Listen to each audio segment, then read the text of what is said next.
Hey guys, how's it going? Hope you're doing well. My name is Crown, and today I'm going to read you some very interesting stories that I hope that you're gonna love. And now, without further ado, let's go!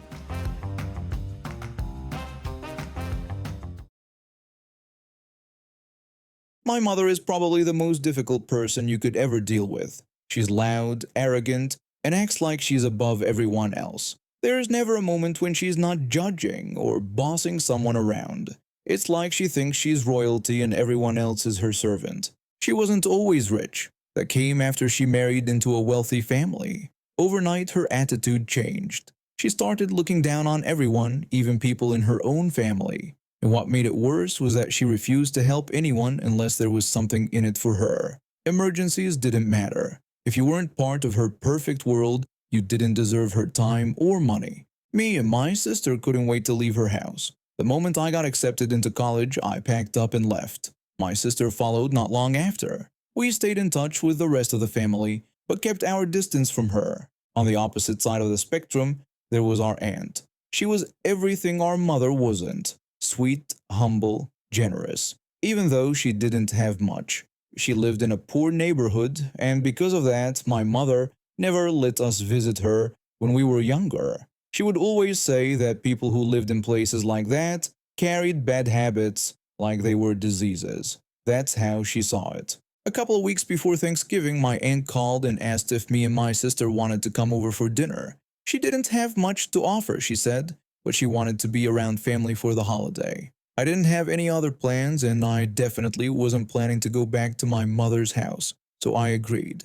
My sister had been planning to host something on her own, but after I spoke with her and told her about our aunt's invitation, she decided to push her plans to next year and come too. Then, about a week later, my mother called me. She told me she was planning a special dinner for Thanksgiving and had even hired her private chef for the day. She expected me to come home and be there. I told her I wasn't coming. I said we were going to our aunt's house and that the rest of the family would be there too. She didn't take it well. She got angry, insulted me, and accused me of being ungrateful. After throwing her little fit, she hung up the phone.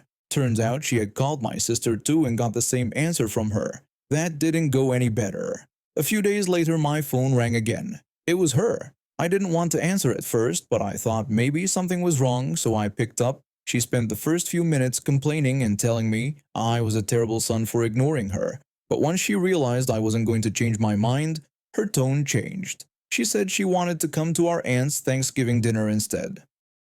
I was confused. For years, she acted like my aunt didn't even deserve to exist. Now she suddenly wanted to join her for dinner. I told her I'd ask our aunt. When I called and explained the situation, our aunt, being the kind and forgiving woman she is, said it was totally fine. She didn't hold grudges even against her own sister who had treated her like dirt for decades. My mother, of course, had a list of demands. She wanted things to be a certain way as usual. She expected everything to be perfect and for people to cater to her. She always had this way of talking to people like they were workers she was paying, even if they were kids or strangers. That attitude would come back to bite her. Thanksgiving arrived. I got to my aunt's house a little early to help with the setup. One by one, the rest of the family showed up. My sister arrived not long after. We all chatted, laughed, and started getting the food ready. But our mother didn't show up. We called her a couple of times, but her phone was off. After a while, we figured she had changed her mind or was throwing one of her usual silent tantrums. Honestly, none of us were sad about it. Then, sometime during dinner, there was a knock at the door. Everyone looked at each other in confusion. We weren't expecting anyone else. Everyone was already there, except for her. I opened the door and couldn't believe what I saw. She was standing there shaking. Her hair was a mess, her makeup was ruined, and her fancy coat looked like it had been dragged through a storm. She didn't even speak at first. We pulled her inside and gave her a blanket. Someone made her a cup of tea. We all waited as she slowly calmed down and began telling us what had happened. She said she had gotten all dressed up and driven to the neighborhood, but when she arrived, she refused to park her expensive car on the street next to what she called trash cans on wheels. She thought it was unsafe and beneath her, so she drove around until she found a small parking lot a few blocks away. In that lot, she noticed a car parked in the corner. Inside, there were a few guys smoking something. Instead of ignoring them and walking away like any sensible person would, she decided she had to say something. She walked up to their car and started scolding them. She told them what they were doing was wrong and that they should leave. She made it clear that they didn't belong there and that she could call the police if they didn't move. They didn't say anything at first, but then one of them pulled out a gun and pointed it at her face. That's when everything changed. She froze. She said she couldn't move. Then she started crying. And in the middle of that, she lost control and wet herself. The guys didn't hurt her. They laughed at her, took her purse, her jewelry, and her phone. Then they told her to leave before they changed their minds. She ran all the way to our aunt's house, terrified and humiliated. We all just sat there, stunned. My aunt, being the angel she is, sat next to her and held her hand while she talked. She didn't even say, "I told you so," even though she had every right to. My mother didn't talk much for the rest of the night. She stayed quiet, barely made eye contact, and didn't complain once. Before she left, she hugged our aunt. It wasn't a long hug, just enough to say that something had shifted. Did she become a brand new person after that? Not exactly, but something in her definitely changed. She became a little quieter, a little less bossy. She didn't act like she was above everyone all the time.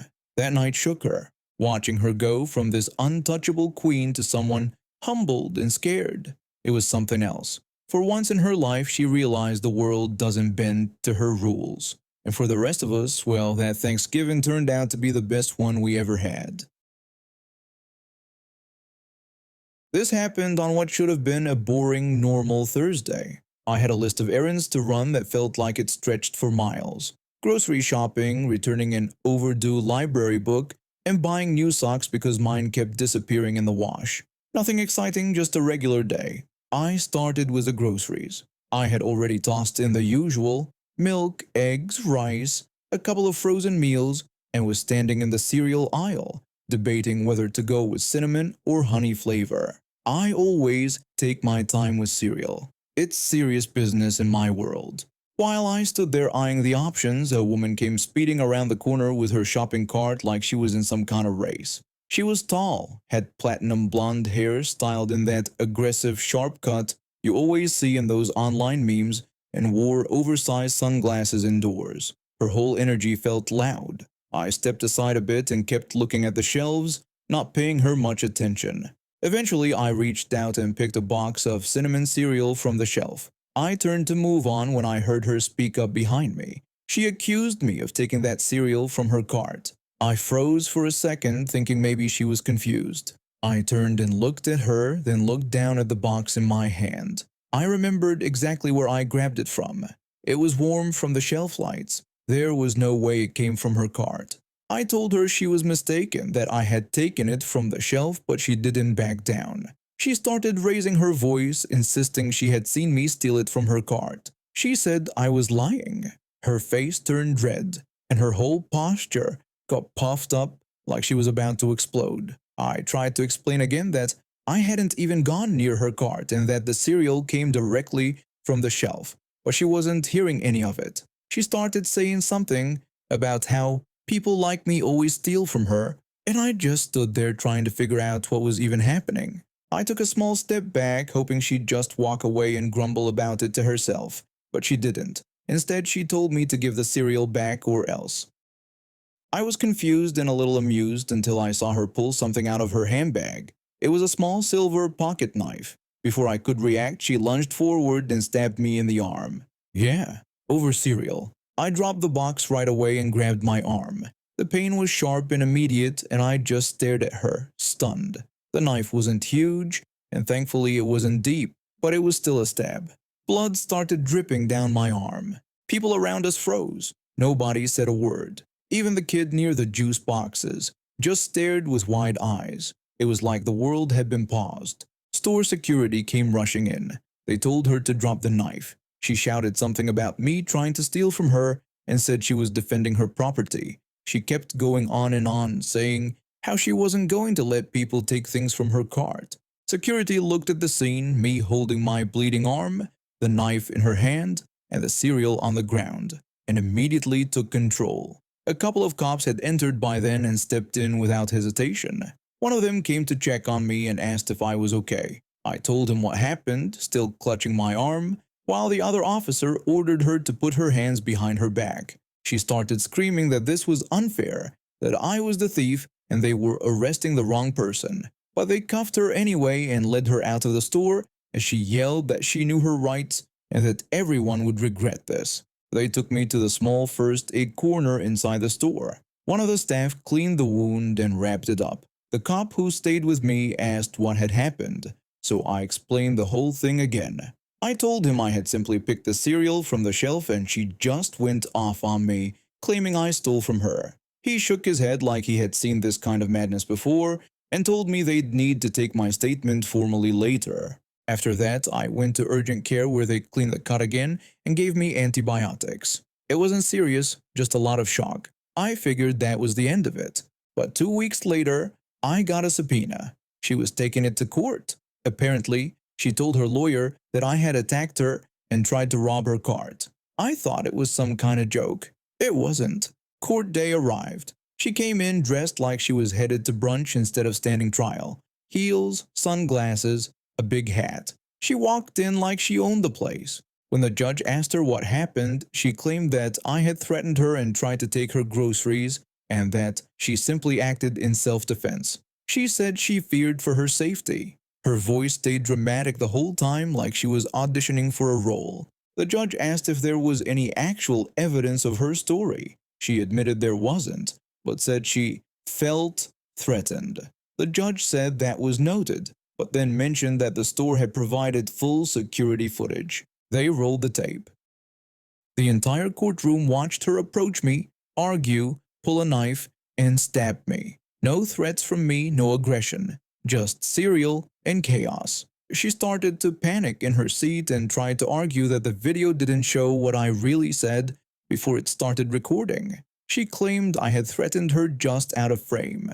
The judge told her to stop talking, but she wouldn't. She said the whole thing was unfair and yelled that justice wasn't being served. As the bailiff moved to escort her out, she suddenly grabbed a pencil off the table in front of her, probably from one of the lawyers, and rushed forward like she was going to attack the judge. Security tackled her immediately and she screamed the entire time as they restrained her. The judge, now fully exhausted by the whole event, declared her in contempt of court and ordered that she be held without bail. She was escorted out screaming that she was innocent and that everyone would pay for what they'd done. And me? I just sat there, in that quiet courtroom, with my bandaged arm and a complete inability to process how my day had gone from a simple grocery run to being the victim in a courtroom circus.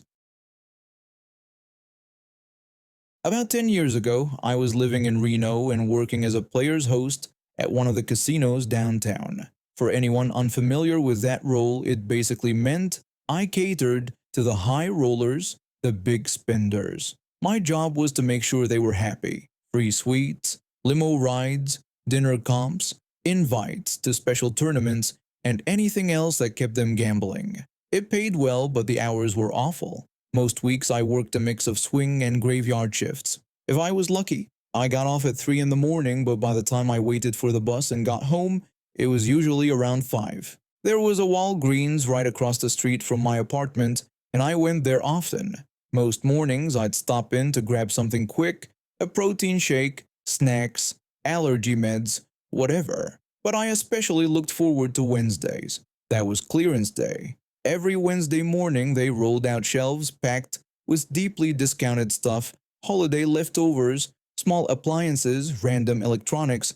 I'd pick through the piles half asleep and load up on cheap Christmas gifts and birthday presents. Sometimes I didn't even know who I was buying for. I just knew a $5 coffee maker would come in handy eventually. The employees there saw me so often they started to recognize me. A few even knew me by name. I wasn't exactly chatty at that hour, but I was polite, quiet, and clearly not there to cause trouble. One Wednesday morning, after a particularly rough night, I dragged myself in like usual. I hadn't even taken off my name tag from work, one of those magnetic ones that clips on your blazer. My hair was still done up, makeup mostly intact, blazer still on. I looked more professional than I felt. I wandered over to the clearance section and started scanning the shelves. I was standing there debating whether I actually needed a stick blender when I noticed a woman nearby talking on the phone. She was speaking Tagalog, which I don't understand, but I recognized it right away. Reno has a large Filipino community, so the language wasn't unfamiliar. When she got off the phone, she picked up a box with a small appliance inside. The box was beat up, torn at the corners, dented on one side. She turned to me and asked something about whether she could get a discount because of the damaged packaging. Still half asleep, I shrugged and told her she should probably ask someone if she could plug it in and test it before buying. I wasn't even really thinking about what I was saying. It just seemed like a reasonable suggestion at the time. She frowned and snapped back that it made no sense to sell broken items in the first place. I thought she was just making conversation, so I muttered something like, "Well, I wouldn't sell it," and turned back to the blender in my hand. That was the moment things shifted. She got this offended look on her face and accused me of acting like I was too good to sell things. She said it in this sarcastic tone as if I'd insulted her. I was confused for a second, then realized she thought I worked there. I looked down and saw I still had my casino name tag on. Feeling awkward, I quietly slid the badge off and slipped it into my pocket. I tried to explain that I didn't actually work at Walgreens, but she wasn't interested in hearing that. She started saying I was being rude to her because she was Filipina. Then she accused me of pretending not to work there just so I wouldn't have to help her. She said I was trying to trick her by removing the name tag, like I was part of some conspiracy to avoid customer service. At that point, I was done playing nice. I told her that I didn't work there, I didn't want her money, and I just wanted to be left alone. She completely ignored that. Instead, she claimed that because I hadn't helped her, she should get the appliance for free. I told her flat out that taking it without paying would be stealing, and again reminded her that I couldn't give her anything because I was just another shopper. But she wasn't listening. Her eyes lit up like she'd caught me in a crime. She said that now I was calling her poor and a thief. I didn't even know where poor came from. I never said anything close to that. Before I could say anything else, she declared she was going to speak to the store manager and stormed off down the aisle, heels clicking loudly against the floor. After a second, I looked back at the blender and decided I was definitely buying it. I grabbed a discounted coffee maker too, tossed them both into my cart, and kept shopping. That's when I heard the sound of heels again, click, click, click, coming toward me. She returned, dragging the manager behind her. He looked half asleep too, probably called in early to deal with this mess. She walked up to me and pointed, loudly accusing me of calling her poor, calling her a thief, and swearing at her. She demanded I be fired immediately. According to her, I had insulted her deeply and should be punished for it. The manager looked at me, clearly puzzled, and asked what was going on. I held up the coffee maker and told him I was just shopping. He blinked a few times and asked why I had been insulting a customer and using bad language. I told him the woman had mistaken me for an employee and had demanded a free item. I said she got upset when I wouldn't give it to her, even though I had no power to do so. That's when she launched into a loud rant, switching between English and Tagalog. Shockingly, she repeated most of the story accurately. She didn't lie, but she twisted a few things, especially the part where I took off my name tag. She said I did it to trick her, not because I realized she'd made a mistake. The manager looked exhausted and said, completely deadpan, that I was fired. I burst out laughing. I asked if that meant I'd get a severance package. He chuckled and said no because I never actually worked there, and technically, I had sworn at her. She looked satisfied and walked away smugly with the smashed up box in her hands, probably thinking she'd just scored some huge moral victory. I stayed and finished my shopping. I even picked up some allergy meds while I was at it. The manager and I had a quick laugh at the checkout counter, and I went home like normal. After that, nothing really changed. I kept shopping there every Wednesday like I always had. The staff knew the whole story and joked about it now and then. A couple of them would greet me with sarcastic little lines like, "Still fired?" or "Did we rehire you yet?" I never saw that woman again, but part of me still wonders how she tells the story. Probably something wild like she exposed a racist employee and got her fired in the middle of Walgreens at 5 a.m. Meanwhile, I went home with a new stick blender, a discounted coffee maker, and one of the weirdest I don't work here encounters I've ever had. And now we have reached the end of today's stories. Thank you for watching, and see you next time.